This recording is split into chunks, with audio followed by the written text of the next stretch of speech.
Drive through almost any suburban neighborhood on a Saturday morning and count the pickup trucks parked in the driveways. Big lifted trucks, chrome everywhere, spotless paint, not a single scratch in sight. Then look at the beds. Empty, clean, untouched. The bedliner still looks brand new because it basically is.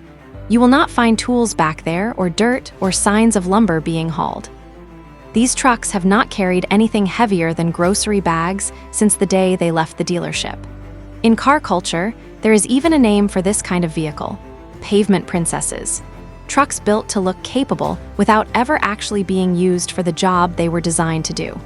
They are like buying a commercial kitchen and only ever using the microwave. Here is the uncomfortable truth. Those pavement princesses often cost their owners somewhere between $65,000 and $95,000. Monthly payments can run from $800 to $1,400. Insurance adds another $200 to $350. Then fuel becomes its own punishment, because a truck getting 14 miles per gallon in a world of $4 gas can easily burn $400 or more every month.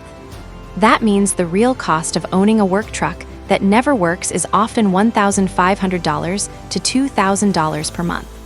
And the people making these payments are completely convinced they got a great deal. That is the pavement princess trap. It is one of the most powerful wealth destroyers in modern America. It quietly drains money from people in every income group while they honestly believe they are making sensible decisions. The psychology behind it explains why so many families earning good money still feel broke all the time. Let me show you exactly how this trap works and why it catches so many people who think they are financially responsible. The American pickup truck has changed dramatically over the last 30 years. Back in 1990, trucks were work vehicles. Contractors drove them, farmers drove them, tradespeople drove them. The interiors were basic, sometimes even harsh. Vinyl seats you could hose off. Very little electronics. Everything was built for utility. The average price of a new vehicle in 1990 was around $15,000, and trucks fit right into that range. They were affordable tools bought by people who actually needed what they could do. Fast forward to today, and the average transaction price for a new pickup truck has climbed above $58,000. Fully loaded models regularly break $80,000, and some setups get close to six figures. A Ford F-150 Limited starts above $75,000. A GMC Sierra Denali Ultimate is in the same territory.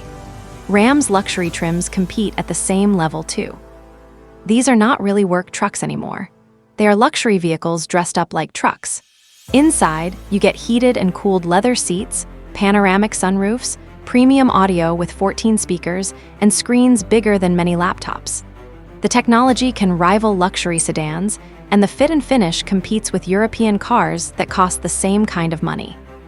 Manufacturers figured out something brilliant.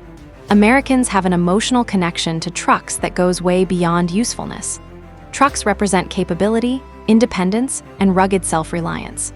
Those ideas still stick, even when the truck never leaves pavement, and even when the owner could not change a tire without roadside assistance. By making the truck experience luxurious while keeping the rugged outside, automakers created the perfect status product. Owners get to feel practical and tough while enjoying leather, massaging seats, and fancy tech.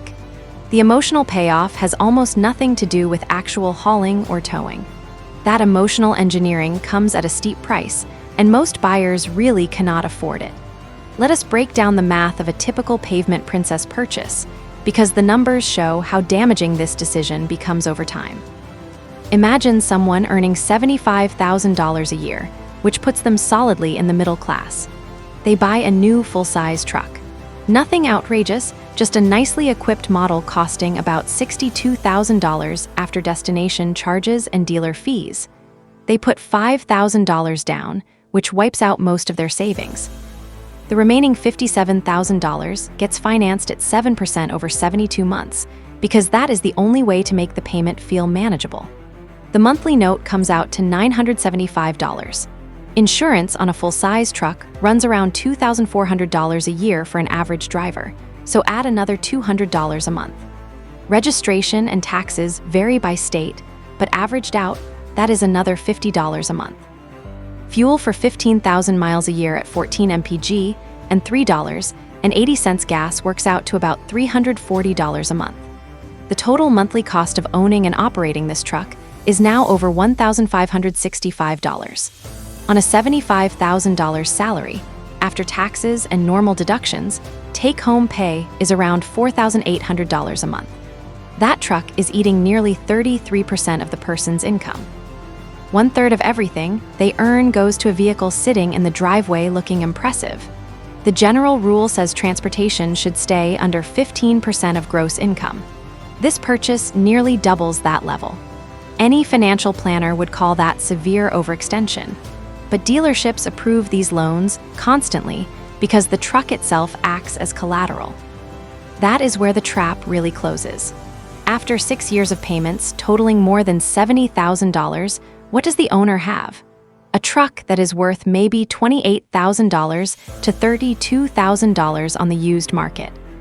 They put $5,000 down and made about $70,000 in payments, so they spent $75,000 total and got back roughly $30,000 in value. That means the true 6-year cost of owning the truck was $45,000, or about $625 a month in pure wealth destruction. And that is before opportunity cost. If that same $625 each month had been invested in index funds averaging 8% over those 6 years, it would have grown to about $57,000. So the truck did not just cost $45,000. It cost $45,000 plus another $57,000 in missed growth. That is more than $100,000 in wealth destroyed or never created for a vehicle that hauled absolutely nothing. The Pavement Princess trap survives because of several psychological tricks that override normal financial reasoning. If you understand those tricks, you have a chance to escape them. The first trick is identity signaling. Trucks communicate something about the person driving them. They suggest strength, capability, and self-reliance. Those associations exist even when they have nothing to do with reality. The accountant who has never towed anything still feels more rugged climbing out of an F-250 than he would getting out of a Camry. Manufacturers know this very well. Their ads show trucks climbing mountains, crossing rivers, and hauling impossible loads. Buyers absorb those images and quietly connect themselves to that kind of ability. The truck becomes part of the person they want to be, not just a way to get around. That makes the purchase feel necessary instead of indulgent. You are not buying a luxury you do not need. You are buying capability you might need someday. You are buying readiness for a future situation that may never happen. The possible usefulness justifies the actual price. Of course, that usefulness almost never turns into reality. Studies on truck use consistently show that most pickup owners use the bed fewer than 12 times a year. Many go months without putting anything in it at all. The capability is mostly theoretical. The second trick is social proof and normalization. When everybody in your neighborhood drives a truck, truck ownership feels expected. When your coworkers all drive trucks, showing up in a sedan can feel like arriving underdressed. When social media is full of people posting their new truck purchases, the pressure gets even stronger. That makes financial irrationality look normal. Everyone seems to be doing it. Everyone seems fine. The guy next door bought an even bigger truck and still pays the mortgage, so it must be okay. But what nobody sees is the stress underneath those payments. The arguments about money, the second jobs, the retirement contributions that never happen, and the emergency savings that never get built. Everyone looks financially confident while quietly struggling. The social proof is a shared illusion maintained by nobody wanting to admit they are stretched too thin. The third trick is focusing on the payment instead of the actual price. Dealerships train buyers to think in monthly payments instead of total cost. The finance manager asks what monthly number fits your budget and then builds the deal backward from that figure, no matter what the vehicle really costs. Want a $65,000 truck on a $600 monthly budget? Easy. Stretch the loan to 84 months and the payment becomes $598. Never mind the $15,000 in interest. Never mind that you will owe more than the truck is worth for most of the loan. Never mind that 7 years is an absurdly long time to finance something that loses value every day. Payment focus creates a fake sense of affordability. If the monthly number fits, the purchase feels okay. The total cost becomes vague, spread across future years so it does not feel real. This is exactly how people with good incomes end up broke. They make a series of payment-focused decisions that seem manageable one by one, but together they eat every dollar. The truck costs $975. The house is $2,200. The second car is $450. Student loans are $380. Soon every dollar is spoken for before it even arrives. The fourth trick is the sunk cost spiral after the truck is already bought. Once someone owns a Pavement Princess, they face a stream of little decisions that make the original mistake bigger. The truck needs new wheels because the factory ones do not look aggressive enough.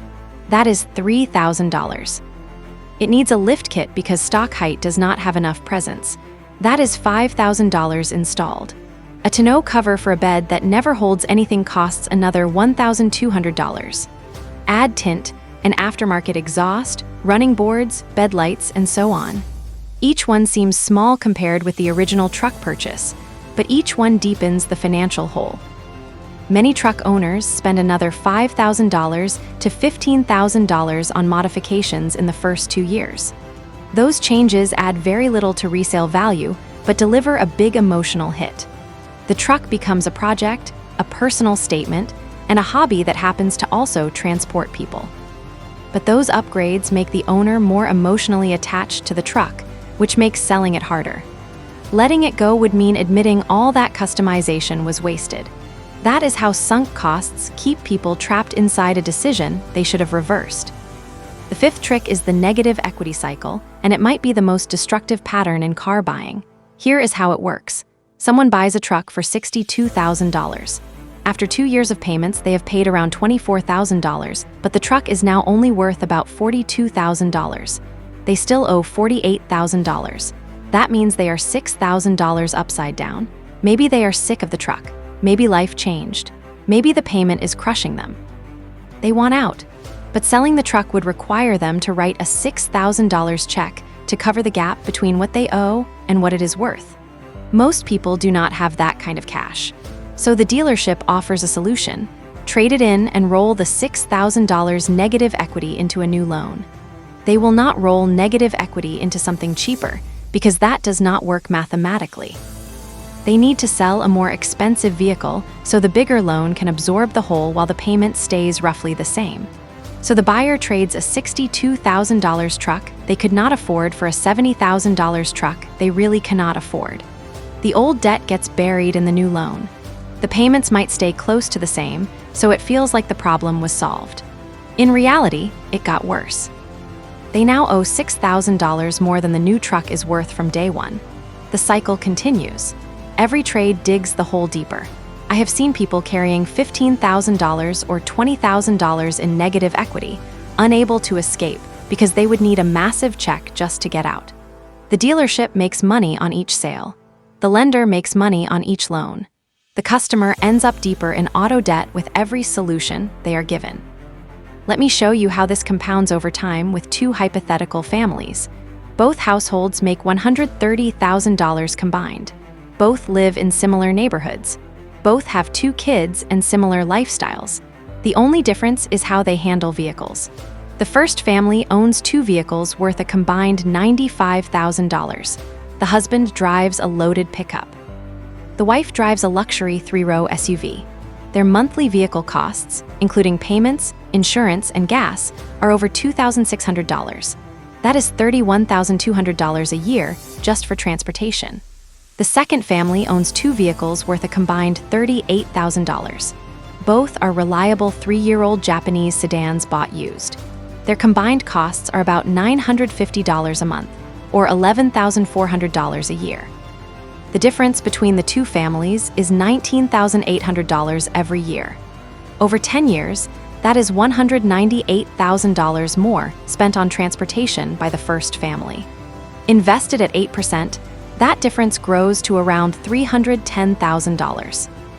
Over 20 years, which covers much of a career, The gap exceeds $900,000. The second family retires with nearly $1 million more than the first, even though both families got to work, school, and the grocery store just as effectively. They simply refused to play the Pavement Princess game. Both families would probably call themselves middle class. Both would say money is tight, but only one of them is actually building wealth. The other is transferring money to automakers, dealerships, insurers, and gas companies. The genius of the Pavement Princess trap is that the people caught in it rarely see themselves as victims. They see themselves as practical people making responsible decisions.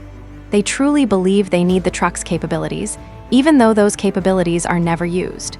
The identity attachment is so strong that questioning the purchase feels like questioning their judgment and their self-image. That defensive reaction protects the trap from criticism. If you point out that the truck never hauls anything, they immediately start listing the possible situations where they might need it. What if a friend moves? What if a hurricane requires supplies? What if they buy a boat someday? Those scenarios justify permanent readiness for events that may never happen. The truck becomes expensive insurance against imaginary needs. The premiums are about $1,500 a month, but the policy never pays out. A much better question is this: how much would it cost to rent capability only when you actually need it? Home Depot rents pickup trucks for $19 an hour. U-Haul rents them for similar prices. A whole day with a rental truck might cost $100 to $150 including fuel. If you rented a truck 12 times a year, which is more than most Pavement Princess owners actually need, you would spend roughly $1,500 a year. Compare that with $18,000 or more a year to own one. You could rent a truck every weekend and still come out way ahead. The math is not even close. But people do not rent because renting does not deliver identity. Renting does not sit in the driveway and signal success. Renting does not make you feel like the capable person you want to be. The emotional benefits of ownership are so much bigger than the practical benefits that the financial comparison barely matters. Escaping this trap means confronting uncomfortable questions about identity and status. It means admitting that vehicle choice often says more about ego than need. It means accepting that the neighbor's opinion of your car does not matter. It means realizing that real financial security feels better than looking successful. Here is a simple framework to see whether you are already in the trap or drifting toward it. First, track your actual truck use for 3 months. Every time you put something in the bed, write it down. Every time you tow something, write it down. Every time you use 4-wheel drive, write it down. After 3 months, look at the list honestly. If the list is short or basically empty, you do not need a truck. You want one? That is fine, but be honest about what you are buying. You are buying identity and status, not utility. Price it that way. Second, calculate the real cost of ownership. Include payments, insurance, gas, maintenance, registration, and depreciation.